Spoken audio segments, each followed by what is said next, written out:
5 façons de faire de l'argent en ligne pendant que tu dors. Alors avant de débuter cette vidéo, j'organise un petit concours. Comme d'habitude, j'offre 80 € à une personne qui s'abonnera à la chaîne et mettra en commentaire le business qu'il a ou qu'il souhaite faire. Je fais ce concours pour premièrement aider une personne de la communauté à le motiver dans son projet professionnel et deuxièmement, ça m'aide grandement à faire développer la chaîne. Donc pour participer, c'est simple. Vous avez juste à vous abonner et à mettre dans les commentaires un business que vous faites ou un business que vous souhaitez faire. Le participant sera tiré au sort dans la prochaine vidéo qui sortira dans quelques jours. Let's go!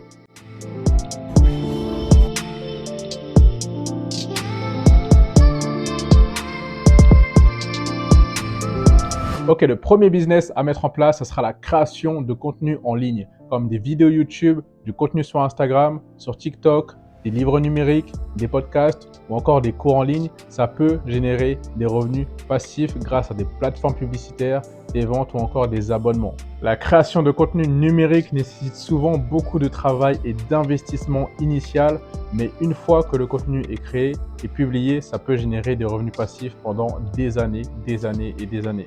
L'important est de choisir un sujet qui vous passionne et qui peut intéresser un public suffisamment large pour générer des ventes. C'est ce que j'ai fait par exemple avec mon compte Instagram. Depuis 2017, je crée énormément de contenu sur un sujet qui me passionne, c'est-à-dire l'entrepreneuriat, les business en ligne et la motivation. J'ai cumulé plus de 170 000 abonnés en motivant ma communauté et en leur offrant énormément de valeur gratuitement.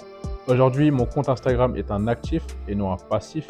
Autrement dit, je gagne de l'argent pour ceux et celles qui veulent aller plus loin que le contenu gratuit grâce à mes programmes payants. Je gagne aussi de l'argent grâce aux revenus publicitaires, c'est-à-dire des entreprises ou des entrepreneurs qui me démarchent pour faire la publicité sur mon compte Instagram. Et je gagne également de l'argent par rapport au programme d'affiliation que j'ai mis en place il y a quelques années. Deuxième business à mettre en place très rapidement, ça va être de créer et vendre des produits physiques en ligne. Je pense que c'est l'un des business les plus simples pour acquérir du cash flow le plus rapidement possible et qui vous permettent de générer des revenus passifs grâce aux ventes. Personnellement, j'utilise Shopify pour créer mes différentes boutiques en ligne. Et le conseil que je donnerais en e-commerce, c'est vraiment de choisir des produits d'excellente qualité, de raccourcir le délai de livraison et de créer une marque sur le long terme pour maximiser la satisfaction client. Troisième business à mettre en place dès maintenant, ça va être l'affiliation. L'affiliation est un système dans lequel vous promouvez les produits ou services d'une entreprise en échange d'une commission sur les ventes générées par votre promotion. Voici les étapes à suivre pour faire de l'affiliation. Premièrement, trouvez un programme d'affiliation. Trouvez une entreprise qui propose un programme d'affiliation dans votre niche ou sur un produit qui vous intéresse. Deuxième étape, ça va être de vous inscrire au programme d'affiliation. Inscrivez-vous au programme d'affiliation de l'entreprise et acceptez les termes et conditions. Troisième étape, ça va être d'obtenir des liens d'affiliation. Une fois que vous êtes inscrit au programme, vous pouvez obtenir des liens d'affiliation pour les produits que vous souhaitez promouvoir.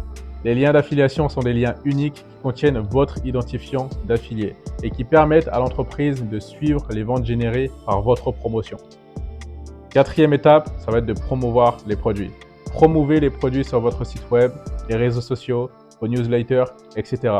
Vous pouvez créer du contenu tel que des critiques de produits, des guides d'achat ou des tutoriels pour aider les gens à découvrir les produits que vous recommandez. Cinquième étape, et pas des moindres, ça va être de gagner des commissions. Chaque fois que quelqu'un clique sur votre lien d'affiliation et achète le produit, vous gagnez une commission sur la vente. Les commissions varient d'un programme à l'autre, mais elles peuvent aller de quelques pourcentages à plusieurs dizaines % du prix de vente. Pour réussir en tant qu'affilié, il est important de choisir des produits de qualité qui correspondent à votre public cible, de créer un contenu utile et informatif pour promouvoir ces produits et d'optimiser votre marketing pour atteindre les bonnes personnes. Il est également important de respecter les directives du programme d'affiliation et de toujours fournir des informations honnêtes et précises sur les produits que vous recommandez. Quatrième business, une fois que vous avez fait un peu d'argent avec les business en ligne, investissez dans l'immobilier.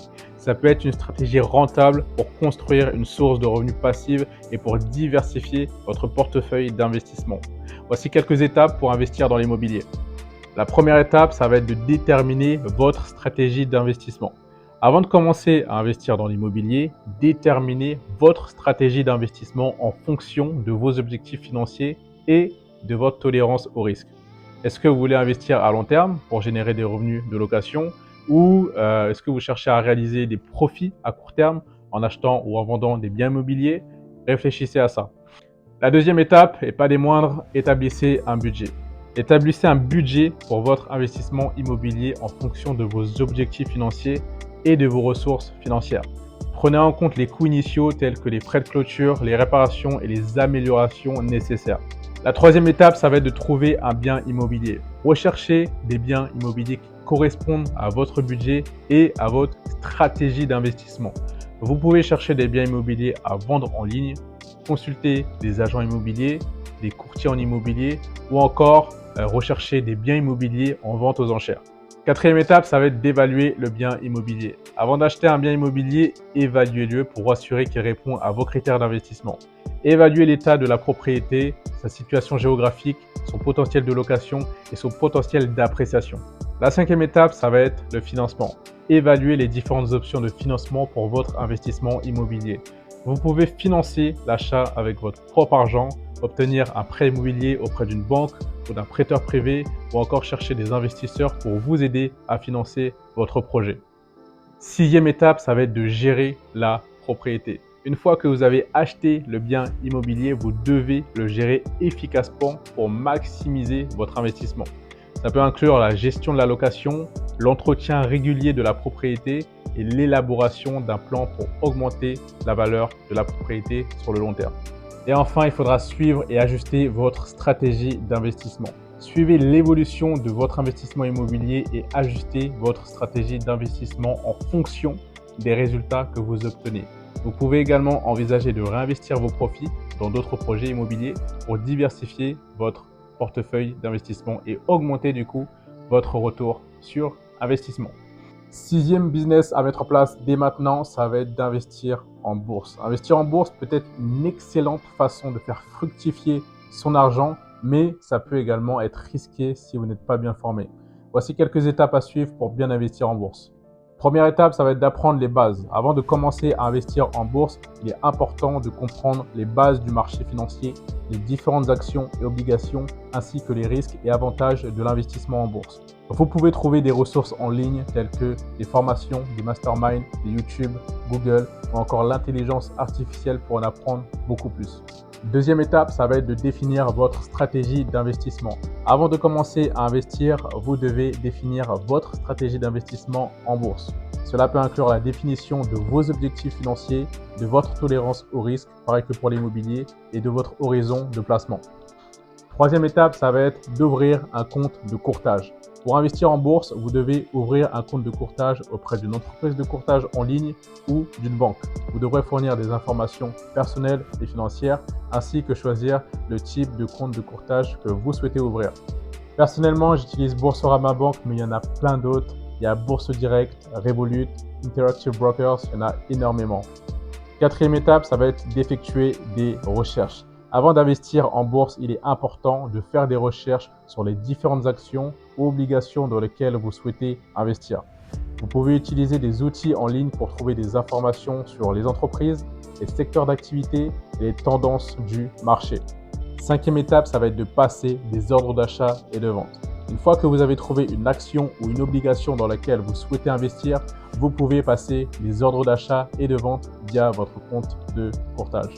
Sixième étape, ça va être de suivre vos investissements. Il est important de suivre régulièrement vos investissements en bourse pour surveiller leur performance et ajuster votre stratégie si nécessaire. Vous pouvez utiliser des outils en ligne pour suivre votre portefeuille d'investissement et du coup recevoir des mises à jour sur les événements importants du marché. Il est vraiment essentiel de noter que la création de revenus passifs peut nécessiter du temps et des efforts initiaux ainsi qu'un investissement financier. Il est également important de diversifier ses sources de revenus pour réduire les risques. Donc petit disclaimer d'après vidéo, le but de celle-ci n'est pas de vous dire investissez dans ce business ou dans celui-ci parce que tout dépend premièrement de votre situation, du business qui vous passionne et surtout de votre budget. Par exemple, une personne qui n'a pas minimum 500 € à investir, ça va être compliqué pour lui de commencer l'e-commerce. Donc là, il va falloir peut-être privilégier la création de contenu numérique ou encore de faire de l'affiliation. Cette vidéo est maintenant terminée. Pour tenter de gagner le concours des 80 €, n'oubliez pas de vous abonner et de mettre un commentaire sous cette vidéo. Et le gagnant sera tiré au sort dans la prochaine vidéo qui sortira, je pense, dans quelques jours, voire quelques semaines grand maximum. Assurez-vous également de cliquer sur la cloche de notification pour justement être alerté de toutes mes nouvelles vidéos. Merci à vous.